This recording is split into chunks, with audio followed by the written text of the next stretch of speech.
এতিয়াহে ৰঙাজান নিচিনা লাগিছে, বঢ়িয়া লাগিছে। হয় গাইজ, এইটো এটা মোৰ খুবৰ গীত, এটা অনুভৱৰ গীত। অসমৰ থলুৱা সংস্কৃতিবিলাক হেৰাই গৈছে নেকি? থলুৱা বাদ্যবিলাক নাই নেকি আজিকালি?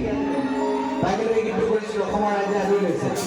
মই আকৌ কৈছোঁ, আজি বিহুতলীৰ হাজাৰ হাজাৰ বিহু কইনা ৰাইজ আৰু আপোনালোকৰ মাজত আছে কোটি কোটি জনতাৰ হিয়াৰ আমঠু নিউজ লাইভ, অপ্ৰতিদ্বন্দ্বী এটা চেনেল, অসমৰ আটাইতকৈ আমাৰ ডাঙৰ চেনেল, ভাল চেনেল। গতিকে নিউজ লাইভৰ কাৰণে এটা জোৰে হাত তালি একেলগে আপোনালোকে।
অভিনয়